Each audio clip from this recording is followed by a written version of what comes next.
안녕하세요. 정혜란입니다. 우리의 상상력을 현실로 출력하는 3D 프린터용 제품 제작 과정. 오늘 함께 해주실 장중식 강사님 모셨습니다. 강사님 안녕하세요. 안녕하세요. 장중식입니다.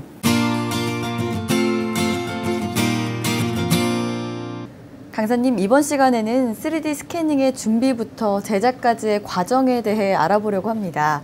우선 스캐닝의 준비 단계부터 설명 부탁드릴게요. 네, 스캐닝 준비 과정은 스캐닝 방식, 측정 대상물의 크기 및 표면, 적용 분야가 고정밀 산업용인지 일반용인지 등에 따라서 약간의 차이가 있을 수가 있지만요. 기본적으로 측정 대상물에 대한 표면 처리와 스캐닝 가능 여부에 대한 대상 스캐너 고려, 스캐닝 경로 설정 등이 포함이 됩니다.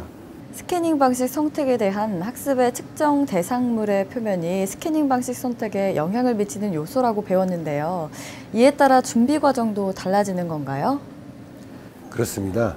일반적으로 라인 레이저 방식에서는 레이저가 측정 대상물의 표면에 잘 주사가 되고 그 초점이 잘 맺혀져야 하며 CCD 혹은 CMOS 방식의 카메라에서 측정 대상물의 표면에 맺힌 레이저 스팟을 잘 읽을 수 있어야 합니다.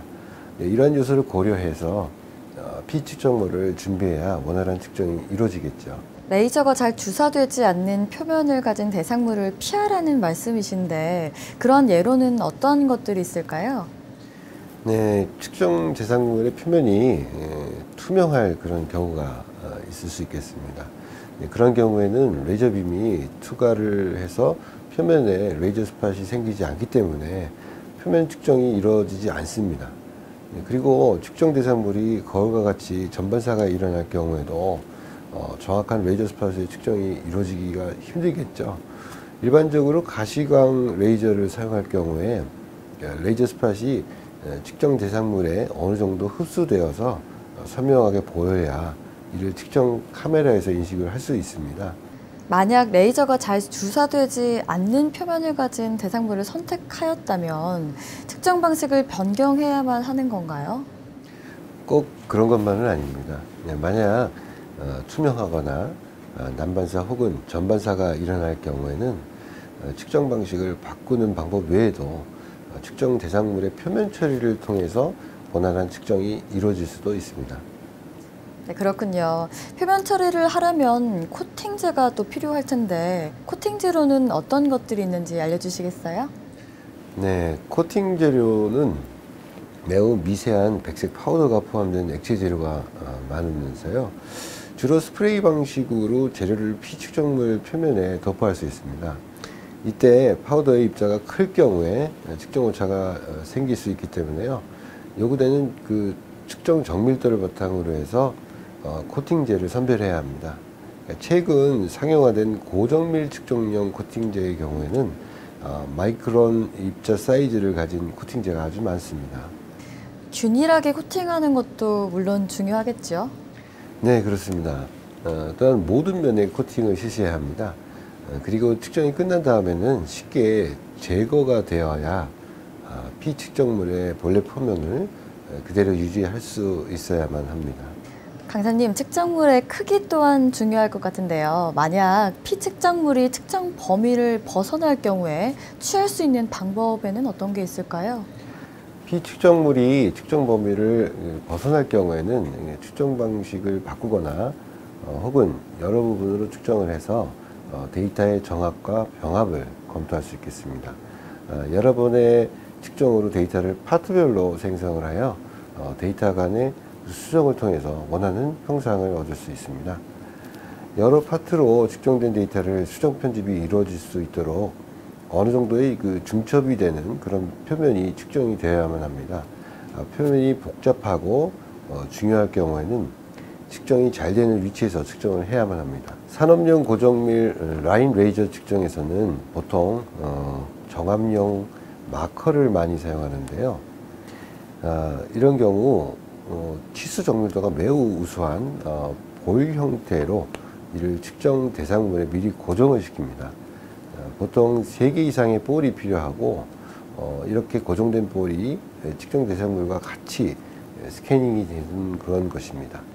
네, 정리를 해보자면 측정 대상물이 클 경우에 여러 개의 볼을 사용하고 또 서로 정합이 될 측정 데이터 사이에는 항상 중첩되는 볼이 최소 3개 이상 존재해야 한다는 말씀이시네요.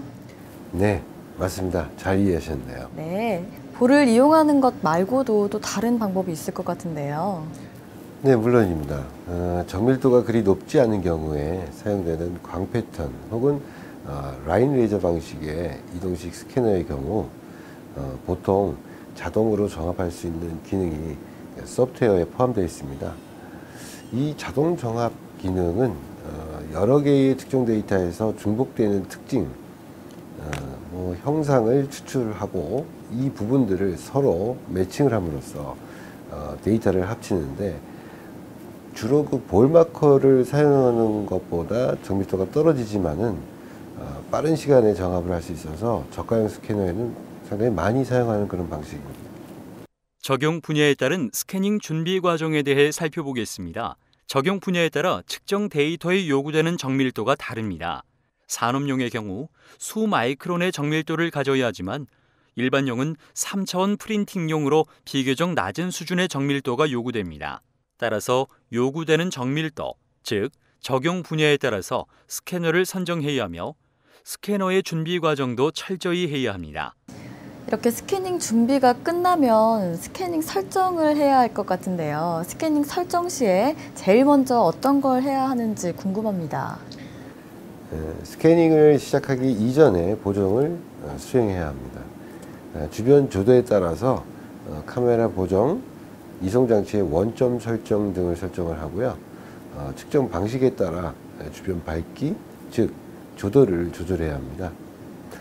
레이저 방식이든 광 패턴 방식이든 너무 밝은 빛이 있으면 카메라에서 잘 측정이 되지 않으므로 직사광선을 피하도록 합니다. 너무 밝은 빛은 또 피해야겠군요. 그렇다고 해서 또 어두운 것도 측정에 영향을 미칠 것 같은데요. 네, 그렇습니다. 너무 어두울 경우에도 제대로 된 측정이 이루어지지 않을 수 있으니 주변 밝기 조절로 스캐너에서 요구하는 그런 조도를 맞추고 카메라 설정을 통해서 노출 정도를 제어해야 합니다. 강사님, 측정 범위도 미리 설정해야 할 것 같은데요. 네, 맞습니다. 측정 대상물이 클 경우에는 측정 영역을 미리 설정해 줄 그런 필요가 있습니다. 측정 경로를 미리 설정을 해줌으로써 측정 시간을 단축을 시킬 수가 있죠. 또한 특정 대상물에 큰 단차가 존재할 경우에는 카메라의 초점 심도 밖으로 측정 대상물이 위치할 수도 있기 때문에 측정 경로를 설정할 때에는 측정 방향으로 시작과 끝점, 그리고 레이저 광의 진행 방향으로 초점 심도를 고려해야만 합니다. 측정 범위에 대해 좀 더 알아보겠습니다.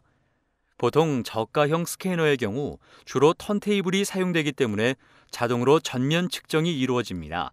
즉, 턴테이블의 회전축 방향으로 여러 영역을 나누고 각 영역에서 360도 방향으로 측정을 수행한 후 최종적으로 정합 및 병합을 수행하게 됩니다. 또한 측정 중 이동할 수 있는 스캐너의 경우 별다른 측정 영역이 필요 없으며 원하는 영역을 이동 속도를 고려해서 측정할 수 있습니다. 보정 측정 범위 외에 스캐닝 설정 시 유념해야 할 점은 또 뭐가 있을까요? 네, 스캐닝 간격과 속도도 살펴봐야 합니다. 라인 레이저를 사용하는 스캐너의 경우 스캐닝 간격, 즉 연속된 2개의 레이저 빔 라인에 대한 간격을 설정을 할 수 있습니다. 스캐너가 직선으로 이동을 하는 경우에는 이송 방향으로 스캔 간격을 미리 설정을 할 수 있고 간단한 형상을 가진 면을 스캔을 할 경우에는 많은 점들이 필요 없기 때문에 스캐닝 간격을 넓게 설정할 수 있습니다. 한편 스캐닝 속도는 스캐닝 점의 개수를 줄임으로써 가능한데요. 라인 스캐너의 경우 정지 상태에서 측정이 진행되고 다시 다음 위치로 이송을 하여 측정을 진행할 수 있으며 연속적으로 이송을 하면서 측정을 수행할 수 있습니다.